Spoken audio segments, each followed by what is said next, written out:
नमस्कार। आप अपने गांव के इस प्रांगण में इतनी बड़ी संख्या में शाम के समय में जुटे हैं, मुझे मेरी बात कहने का अवसर दे रहे हैं, आपसे मिलने का अवसर दे रहे हैं, इसके लिए आपका तहे दिल से शुक्रिया अदा कर रहे हैं, आपका आभार व्यक्त कर रहे हैं। देखिए, हमारा नाम है प्रशांत किशोर। हम कोनो नेता ना हैं, हम विधायक मंत्री ना हैं, हम तो मुखिया सरपंच भी नहीं हैं। बिहार के साधारण परिवार के लड़के हैं।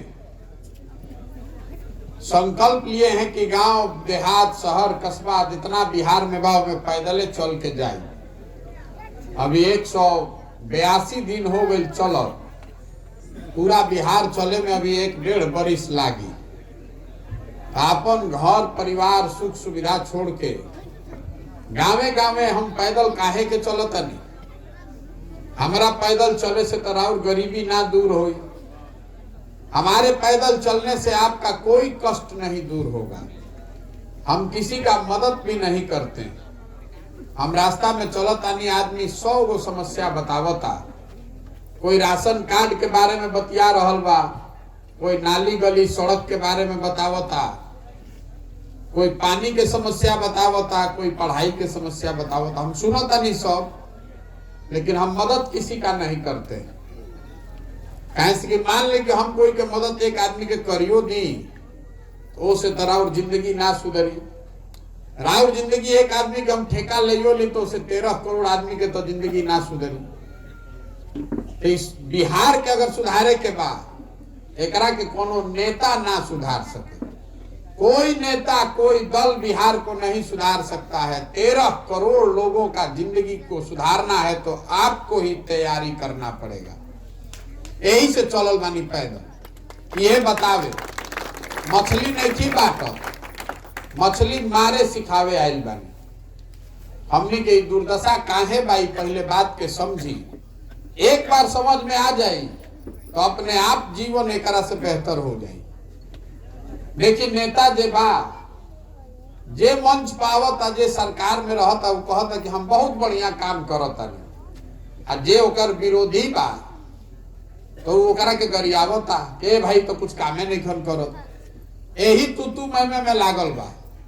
तो हमरो कहनी है कि हम नेता ना हैं तो हम कोई के शिकायत ना करी। हम उल्टा बात कहतनी। मान ली बिहार में जे नेता बा, जे सरकार में बा, ओकरा के मान लिहल जाओ कि काम करता। जे भी नेता रहल, आज रहे चाहे पहले रहे, जौन काम कैलस चाहे करे के दावा करता, सबके सही मान लिया। हमें बहस के मुद्दे नहीं थे कि का कैलस के ना कैलस। जिसने भी जो काम किया है या करने का दावा करता है उसको मान लीजिए। हमने के मान लिहल जाओ कि 40 बरिस में कांग्रेस बहुत काम कैलस बिहार में। मान लिहल जाओ कि भाई 15 साल में लालू जी के राज में गरीबों को, वंचितों को आवाज मिल गया। मान लिहल जाओ कि नीतीश कुमार और भाजपा वाला लोग मिल के सड़क बिजली बना दिहल। लेकिन अगर सब के बात के सही मानियो लियाओ तो वो हमनी के आज जो दुर्दशा बा तो आंख के सामने ही बा।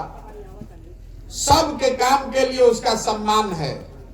लेकिन आज की सच्चाई यही है कि देश में बिहार सबसे गरीब, सबसे पिछड़ा, सबसे ज्यादा अशिक्षित, सबसे ज्यादा भूखमरी और बेरोजगारी वाला राज्य है। ये तो सबके बुझाता, बहस करे के कोनो में मुद्दे नहीं थे। तो जौना रास्ता पर हमनी के 50 बरिस से चलता नहीं जा, अब बिहार उसे ना सुधरल तो अगला 50 बरिस में वो रास्ता पर चल के ना सुधरी। कुछ तो ऐसा बात बा जो हमनी के पकड़ में नहीं थे आवत, ना तो दूसर राज्य कहां से कहां चल गए। जब देश आजाद भइल तो बिहार और तमिलनाडु बराबर रहा। आज तमिलनाडु बिहार से 6 गुना बड़ा हो गया। आपका हमारा घर का भाई बच्चा तमिलनाडु में जाकर मजदूरी कर रहा। तो हमने के दुर्दशा सुधरत काहे नहीं के बात के समझी। देखिए, दुनिया भर में जितना विद्वान बाड़न वो गरीबी से निकलने का उन्होंने 3 ही रास्ता बताया है। पहला रास्ता है पढ़ाई। अगर राउर बच्चा पढ़ लिख जाई, पढ़ लिख के ओकरा नौकरी मिल जाओ तो राउर गरीबी दूर हो सकेला, जीवन सुधर सकेला। दूसरा रास्ता है खेती। अगर पढ़ाई ना होके, जमीन होके खेती लाए तो खेती किसानी करके भी रउआ अपन जीवन सुधार सकता नहीं। और तीसरा रास्ता है पूंजी, पैसा। अगर पढ़ाइयो नहीं थे, खेती लायक जमीनों नहीं थे, लेकिन पैसा होके तो दुकान दौरी, रोजी रोजगार, व्यापार करके आगे बढ़ सकता नहीं। तो बिहार में रउआ ध्यान से देखो तो रउआ पता चली कि ज्यादातर आदमी के पास इन तीनों में तीनों चीज नहीं। समाज में जितना आदमी गरीब है उसके बच्चों के पढ़ने के लिए सुविधा ही नहीं है। राउर लड़का पढ़े जाता तो पढ़त नहीं थे, खिचड़ी खा के घरे चल आवता। आज पैसा वाला आदमी है जब बाड़न जे प्राइवेट में पढ़ावता लड़का, ओहू स्कूल में कोनो बहुत बढ़िया पढ़ाई नहीं थे हो। कोई गलती से कॉलेज तक पहुंचियो गई तो कॉलेज में भी पढ़त नहीं था। हम लड़का गईलन, नाम लिखैलन, 3 बरिस के डिग्री 5 बरिस में लेके चल अलन। पढ़ाई ना स्कूल में होता ना कॉलेज में होता। तो जब आपका बच्चा पढ़ेगा ही नहीं तो डॉक्टर, इंजीनियर, कलेक्टर तो बनियन ना, उनका मजदूरे बने पड़ी। सीधा उपाय बा। देखिए हमार अपन बाबा मजदूर रहन, बैलगाड़ी चलावत रहन, बनिहारी क के बैलगाड़ी चला के हमारा बाबूजी के पढ़ैलन। हमार बाबूजी डॉक्टर हो गए।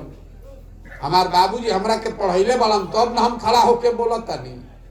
जब आपका बच्चा पढ़िए नहीं रहा है तो आपका जीवन सुधरेगा कैसे? तो मान ली गिरवा कह के भैया पढ़ियो लिख के कोनो फायदा नहीं थे तो दूसरा रास्ता रवा के बताइनी है खेती। तो बिहार में जो 100 आदमी रहता उनमें 60 आदमी के पास तो एको धूर जमीने नहीं थे। ऐजा समाजवाद के नाम पर, गरीब के नाम पर राजनीति होता, लेकिन पिछला 75 साल में भूमि सुधार का कानून नहीं लगाया गया। उस वजह से ज्यादातर लोग, देश में सबसे ज्यादा भूमिहीन लोग बिहार में हैं। 100 में 60 आदमी बिहार में उसके पास एक धूर जमीन नहीं है। जब 40 आदमी खेती करत जेकरा भी जमीन बा, वो 40 में 35 आदमी के पास 2 बीघा से कम जमीन बा। तो बिहार में खेती करे वाला आदमी जे बा वो कमाए खातिर खेती नहीं खे करत, वो खाए खातिर खेती करता। 2 बीघा में रवा उतने उपजा पावता नहीं कि और बाल बच्चा के पेट भर जाओ, उसे कमाए के उपाय नहीं खे। गेहूं रवा बोले बानी तो हमें सरसों तीसी रवा छिटता नहीं कि तेल ना खरीदे के पड़ो, वो सरसों तीसी के बेच कर वह पैसा ना कमा सकी। तो 100 में 5 गो आदमी बिहार में ऐसा बाड़न जे खेती करके आमदनी करता। बाकी आदमी या तो खेत में काम करके अपन बाल बच्चा के पेट भरता, चाहे खेत में मजदूर बा। तो पढ़ाई एजा बाना आ खेती करके आगे बढ़े के उपाय बाना। तो तीसरा रास्ता रवा के बताइनी है पैसा, पूंजी। अगर पैसा रहित लोग के पास, चाहे सरकार रवा के कर्जा दे दी, पैसा दे दी, तो कुछ रवा रोजी रोजगार कर लेती। कुछ ना करती तो 5 गो भैंसे खरीद के दूध बेचती, कोई दुकान खोल ली, कोई गाड़ी चलवाई, कोई सैलून खोल ली, कोई मछली पाल ली, कोई मुर्गी पाली। तो बिहार में औसतन हमनी के एक आदमी कमाता 35,000 रुपया। एक याद रखो, एक आदमी साल में यहाँ 35,000 रुपया कमाता है औसतन। मतलब एक परिवार के आमदनी भइल 1.5 लाख रुपया। देश में कितना आदमी कमाता? देश में प्रति व्यक्ति आदमी कमा रहा है 1,45,000। बिहार में कमाता है आदमी 35,000। तो 35,000 में रवा साल भर खाऊं के बा, बचाऊ के बा। तो 35,000 में रवा खाई का, बचाई का। तो आपके पास शिक्षा है नहीं, खेती से आगे बढ़े के उपाय बाना, और पैसा पूंजी है नहीं के, तो गरीबी से रवा निकलब कैसे? जितना हाथ पांव मारे के बाद मार ली, जितना घंटा रवा मेहनत करे के बाद कर ली, जकरा के वोट देवे के बाद दे दी। ये सुधर नहीं सकता जब तक यहाँ पर बच्चों के पढ़ने की व्यवस्था नहीं होगी। कि सब गरीब से गरीब बच्चा भी पढ़ लिख जाओ, तब तक सुधार ना हो सके। जब तक एजा खेती के कमाए वाला खेती ना बनावल जाए, ए भाई धान गेहूं होके चाहे ना, सब्जी फल मसाला होके, सरकार होकर भाव दे व्यवस्था बनाओ, ताकि रवा एक बीघा जमीन में तो में कुछ रवा कमाई, और हाथे हाथे पूंजी ना दियाई। रवा गांव में 100 पर 5% पर ब्याज पर कर्जा लेता नहीं। सरकार अगर वह कर्जा 10 रुपया सालाना पर देवे लागो, अभी रवा 60 रुपया सालाना लागता, तो कितना और फायदा हो जाए। तो ये 3 चीज करना पड़ेगा, बच्चों के पढ़ाई की व्यवस्था, खेती से कमाई का व्यवस्था, और हाथे हाथ रोजगार होको ओकरा खातिर पूंजी के व्यवस्था। अब रउआ तुरंते पूछो, ये भाई जब तक प्रशांत किशोर तहारा बुझाता तो इतना बड़ा बड़ा विद्वान नेता लोग के नीचे बुझा, सबको बुझा रहा, तो कर क्यों नहीं रहा है ये बताएंगे। अभी 1 मिनट में आपको बात समझ में आएगा। देखिए इतना आदमी रवा खड़ा बानी, जा बहुत ध्यान से रवा सुनत नहीं बात। अभी रवा से वो सवाल करब, रवा के जवाब देवे के बाद रवा तुरंत पता चली कि बिहार में हमनी के दुर्दशा काहे बा। सबके बोले के बाद मुंह से हाँ चाहे ना, और कुछ बिहार में होके चाहे ना, इतना तो सबके बुझाता कि भाई लड़कन के पढ़े के व्यवस्था होके के चाहिए कि ना होके के चाहिए। सबके बोले के बाद सोच के बताई, सड़क बनो चाहे ना, पानी आओ चाहे ना, लड़कन के पढ़े के व्यवस्था होके के चाहिए ना भाई। सब कोई कहता, आधा भी कहलस आधा ना कहलस, लेकिन इतना तो बुझाता कि पढ़े के व्यवस्था होके के चाहिए। तो अब सब कोई अपना अपना लड़कन के नाम पर ईमानदारी से दिल पर हाथ रख के बोली कि अपना जीवन में रवा कभी पढ़ाई खातिर शिक्षा खातिर वोट देले बानी? कोई देले बा भाई? तो बताओ कि हम देले बानी भैया। कोई देले बा? कोई नहीं थे देले। रास्ता हम चलता नहीं, सब आदमी ये कहते हैं भैया शिक्षा सुधारी। कैसे सुधारी रे भाई? रउआ प्रशांत किशोर के का जरूरत बा? रउआ मोदी नीतीश लालू के जरूरत नहीं थे। आपको मालूम है कि अगर शिक्षा सुधर जाए तो आपके बच्चों का आपका कल्याण हो सकता है, लेकिन आप शिक्षा पर वोट नहीं देते। तो जो हम ताला खोले के बाद चाबी लगाते नहीं तो ताला खुली कैसे? रउआ बुझाता कि नेता चोरी करता। अभी जे करे के बतियावल जाए सबे ये कहता कि भैया हमनी के नेता ठगता। हम एकमात्र आदमी है खड़ा होकर रोज कह रहे हैं कि नेता आपको नहीं ठग रहा। नेता अगर आपको ठगता तो एक बार नेता ठगी, दूसरा बार रउआ जान जाती, फिर ना ठगती, 2 बार ठगी, तीसरा बार रउआ जान जाती। अगर रउआ 50 बार इसे ठगाता नहीं, अलग अलग नेता आकर आपको ठग रहा है, इसका मतलब है कि कुछ गलती हमनियों में बा। हम आपको बता रहे हैं कि आपको लगता है कि आप वोट ठीक दे रहे हैं, नेता काम नहीं कर रहा है। हम कह रहे हैं कि नहीं, जो चीज पर वह वोट देता नहीं वह मिलता, पूरा पूरा मिलता। आपने वोट दिया है 5 किलो अनाज पर, 5 किलो अनाज पर वोट दिया ही बनो। तो बिहार में कतनो चोरी होता, 1 किलो चोरी करके 4 किलो अनाज मिलता कि नहीं थे मिलत? रउआ हम वोट देले बानी जा राम मंदिर बनावे खातिर, तो 30 वर्ष के बादे सही रउआ गांव में स्कूल बनो चाहे ना, अयोध्या में राम मंदिर बनता कि नहीं थे बनो? रउआ वोट देता नहीं जात देख के, तो जात के चर्चा बिहार में हर जगह जात के चर्चा गन्ना होता कि नहीं थे हो? रउआ वोट देले बानी मोदी जी के 56 इंच के सीना देख के, तो सुबह शाम टीवी खोलता नहीं तो मोदी जी के फूलल सीना चमकत चेहरा लौकता कि नहीं के लौकता? रउआ वोट देले बानी बिजली खाती, तो घरे घरे बिजली आ गई बा कि नहीं के आ गई? भले बिल आवत 6000, लेकिन बिजली आ गया है ना घर घर। आपने वोट दिया है गुजरात में विकास का कहानी सुनकर, तो गुजरात के हर शहर में फैक्ट्री लागल बा। राउर लइका राउर घर के सवांग जाके गुजरात में मजदूरी करत उनके नहीं कम करो। ये हमरा के काहे के बतावत नहीं? ये लोकतंत्र की ताकत है। जिस चीज पर भी आप वोट दीजिएगा वो कम या ज्यादा आपको मिलेगा। जब आप अपने बच्चे के पढ़ाई के लिए, रोजगार के लिए वोटे नहीं दे रहे हैं तो मिलेगा कैसे? यही खातिर पद यात्रा करतनी और उन्हें कोनो ज्ञान नहीं थे। गाँव गाँव जाता नहीं, गाँवे गाँव जाता नहीं, वोट नहीं की मांगत, वैसे हाथ जोड़ता नहीं सबके। अरे भाई, अपना नहीं तो अपने बच्चों का चेहरा देखिए। एक बार नेता को नहीं, दल को नहीं, विचारधारा को नहीं, अपने बच्चों के पढ़ाई और रोजगार के लिए वोट दीजिए, तब बिहार सुधरेगा। अतने कहता समझ में आवे तो ठीक बा, और ना समझ में आवे तो जेकर झंडा लेके घूमे के बाद घूमी। जिसको वोट देना है दीजिए, कोई नहीं सुधार सकता है। जब तक आप अपने बच्चे के लिए नहीं खड़ा होइएगा। रउआ अपन लड़का के चिंता ना करब तो कोनो नेता रउआ लड़का के चिंता करी। अरे आपका लड़का बीए में करके बेरोजगार बैठा है, आपको चिंता नहीं है। नेता का लड़का 10वां नहीं पास है, वो भी मुख्यमंत्री बनेगा। जब रउआ अपन लड़का के चिंता नहीं करत तो कोई रउआ के चिंता ना करे। हमारा एक आदमी कहता कि प्रशांत भैया रउआ आगे चली, हमनी के सब आदमी बानी जा तन मन धन से आपके साथ हैं, तो हम आपको हाथ जोड़ के कह रहे हैं, हमको आपका साथ नहीं चाहिए। बिहार में जो लोग अपने बच्चों के साथ नहीं खड़े हैं, आप हमारे साथ खड़ा होइएगा।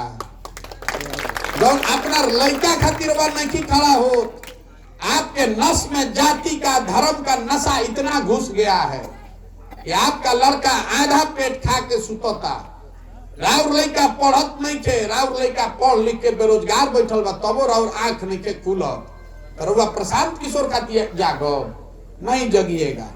इसीलिए कह रहे हैं कि हमारे साथ नहीं, अपने बच्चों के साथ खड़ा होइए। एक बार संकल्प लीजिए, अपने वोट का कीमत समझिए। आपके वोट का कीमत जाति नहीं है, आपके वोट का कीमत नाली गली 5 किलो अनाज नहीं है। आपके वोट का कीमत है आपके बच्चों का भविष्य। हमनी के उम्र तो आधा बीत गई, हमारा उम्र है 45 साल, तो कोई 90 साल 100 साल जियो था, आधा उम्र तो हमार निकल गई। अरे कम से कम अपने बच्चों के लिए तो संकल्प लीजिए कि अपन जिंदगी तो बीत गई, अपन लड़कन के जिंदगी सुधारी, लड़कन को पढ़ाइए, उनके लिए रोजगार का व्यवस्था कीजिए, तबे सुधरेगा, न तो नहीं सुधरेगा। एगो प्रशांत किशोर आजाद की 10 प्रशांत किशोर, ये नहीं सुधर सकता है जब तक आप नहीं सुधरिएगा। ये संकल्प दिलावे खातिर गाँव गाँव घूमता नहीं। आदमी कहता है भैया ये तो बुझाता तो वोट के करा के दिया। एजा तो 2 गो दले बा, एगो मोदी जी के भाजपा, एगो लालू जी के ललटेन। नीतीश कुमार बेचारे के तो पते नहीं थे कि कब ललटेन पकड़ के लटक जाइए ना, कब फूल पर बैठ के पवरे लगी। केकरा के वोट दिया तो हम आप दल बनाइए। हमारा के आदमी कहो तो दल बनावो, तो हम दल काहे नहीं बनावो भैया? बिहार में दल कैसे बनेला? जे बनैलस दल उहे हो गई दल के नेता। आइयो कह दिलस कि हमारा बाद हो ना हमार बेटा। कुल जाना तो लोग बिहार के आदमी जीवन भर झंडा लेके ढोआ जा। वो दल विकल्प नहीं है, वो तो परिवार का शासन है। अगर उसको तोड़ना है, विकल्प आपको हमको बनाना है, तो जो रास्ता महात्मा गांधी ने दिखाया, गांधी जी ने आजादी कैसे दिलवाई? गांधी जी वोट लेके दल बना के आजाद करे लोग। गांधी जी ने समाज को जगाया, गांधी जी आगे आगे चले, पीछे से पूरा समाज चला, तो अपने देश का आजादी मिलो। तो अगर बिहार को गरीबी, भ्रष्टाचार, बेरोजगारी से आजादी दिलवाना है तो सबको कंधा लगाना पड़ेगा। प्रशांत किशोर के पीछे चले से ना होई, प्रशांत किशोर के साथ आपको कंधा लगाना पड़ेगा। ये मिलकर व्यवस्था बनानी पड़ेगी। तो पदयात्रा इसलिए कर रहे हैं कि गांव देहात, शहर, कस्बा से हर वो आदमी जो कह रहा ना भैया हमने के घर के बनावे के बाद, उसको बता रहे हैं कि आप व्यवस्था का चिंता मत कीजिए, संसाधन, जनबल, बाहुबल का चिंता मत कीजिए, रणनीति का चिंता मत कीजिए। वो चिंता अपने भाई, अपने बेटे प्रशांत किशोर पर छोड़िए। आप अपने बच्चे के लिए खड़ा होइए, खड़ा होइए। हम हाथ पकड़ के आपको जिताएंगे। ये हमारा के जाना तो यह न जाना था कि जौना दल के जौना नेता के हम हाथ पकड़ता नहीं चुनाव जीत जाला। तो इस बार संकल्प लिए हैं, किसी दल का नहीं, नेता का नहीं, आपका बिहार की जनता का हाथ पकड़े हैं और भरोसा रखिए आपको भी हारने नहीं देंगे। गरीब से गरीब आदमी भी जिसमें काबिलियत है, अगड़ा हो, पिछड़ा हो, हिंदू हो, मुसलमान हो, महिला हो, पुरुष हो, जो आदमी भी सही है, समाज का सही आदमी है, वो आए इस व्यवस्था में कंधा लगाए और बराबरी के आधार पर एक नया विकल्प बनाए। अब रउआ बताएं, इतना ध्यान से रउआ सुननी, इन प्रयास होके के चाहे कि ना होके के चाहे? प्रयास होना चाहिए कि नहीं होना चाहिए? अभी हमें गुरुवा से नारा लगवाई, मैं बोलूंगा जय बिहार, आपको बोलना है जय जय बिहार, जय बिहार। छपरा के आदमी में हथने दम बा, जय बिहार, जय बिहार, जय बिहार। हम नारा बिना मतलब के हम नारा भी ना लगवाएं। नारा सुन ले कब, हर हर मोदी, घर घर मोदी। 2014 में 2013-14 में हम यूपी बिहार में आई रही तो घर घर में आदमी मोदी जी के ना जानत रहे। ये नारा लिखवावल गई, हर हर मोदी, घर घर मोदी। तो हम ये नारा काहे लगवावता नहीं, जय बिहार, जय जय बिहार, इसको समझिए। इसलिए ये नारा लगवा रहे हैं कि बिहार में, समाज में हम लोग का आत्मसम्मान मर गया है। हर दिन पूरे भारत भर में बिहार के लड़का जो पढ़े जाता सन, मजदूरी करे जाता सन, जे करे मन होता वह करिया देता, जिसको मन हुआ 2 थप्पड़ मार दिया। बिहारी मतलब बेवकूफ, बिहारी मतलब अनपढ़, बिहारी मतलब बुर्बक। कोई तमिलनाडु में मार दिलस, कोई गुजरात में मार दिलस, हमनी के सब आदमी बुर्बक बनी जा। अरे बिहार के आदमी बुर्बक नहीं है, यहाँ के नेताओं ने हम लोग को बुर्बक बना दिया है। ये तो ज्ञान की भूमि रही है, ये तो ज्ञान की भूमि रही है। देवताओं को भी बिहार में आकर ज्ञान मिला है। 1500 साल तक पूरे देश में बिहार से राजनीति हुआ है। हमनी के आज दुर्दशा देखी, हमनी के लड़कन के पढ़े खातिर, मजदूरी करे खातिर गुजरात या महाराष्ट्र जाए पड़ता, लात खाए पड़ता, जलील होके पड़ता। इसीलिए ये नारा लगवा रहे हैं हर आदमी से, इस मिट्टी का गौरव करना सीखिए। ये साधारण भूमि नहीं है।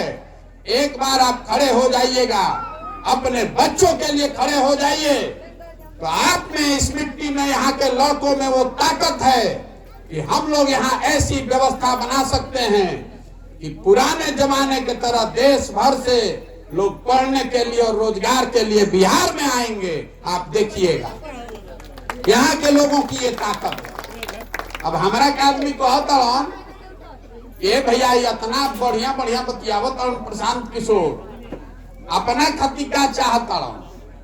कुछ आदमी के बुझाता कि हम बिहार में सरकार बनावे आई बानी। तो हम आपको बता रहे हैं कि आप हमको नहीं जानते, आप हमको नहीं जानते हैं। हम इतना छोटा सपना लेकर नहीं पैदा हुए। अगर हमारा सरकार में आवे कर रही तो नीतीश कुमार तो बेचारे रोजे फोन करते बाण, घबराते बाण, काले जाएगा सरकार में शामिल हो जाए। ये सरकार बनाने का अभियान नहीं है। अपना जीवन का सब कुछ दांव पर लगाए हैं, क्योंकि मेरा सपना है कि अपने जीवन काल में इस देश के सबसे गरीब और पिछड़े राज्य बिहार को समृद्ध और अग्रणी राज्य के तौर पर देखना चाहता हूं। मेरा सपना है कि मेरे जीवन काल में ऐसा दिन आना चाहिए जब गुजरात, महाराष्ट्र, पंजाब से लड़के आकर बिहार में रोजी रोजगार करें, तब मानेंगे कि बिहार में विकास हुआ। आप बताइए कि होना चाहिए कि नहीं होना चाहिए? होना चाहिए ना भाई। हमने के लड़का पूरा भारत में घूम के मजदूरी करे खातिर पैदा भइल बड़न। संकल्प लीजिए, बिहार में ऐसी व्यवस्था बनाइए कि हम लोग के बच्चों को पढ़ने के लिए और रोजगार के लिए कहीं बाहर जाकर जलील नहीं होना पड़े। अगर ये बात समझ में आवे तो जन सुराज से जुड़िए, इसके मालिक मुखिया बनिए। और नहीं समझ में आए तो जिस दल का भी झंडा लेकर ढो रहे हैं ढोते रहिए, हमको उससे दिक्कत नहीं है। लेकिन उस दल, किसी दल का और विचारधारा नेता को देखकर वोट देते रहिएगा तो आपके बेटे का कल्याण नहीं होना है। और आप अपने बच्चों के भविष्य के लिए खुद ही जिम्मेवार होइएगा। इसी बात को कहकर मैं अपनी बात खत्म करूंगा। अब हमारा भी 2-3 किलोमीटर और जाए के बाद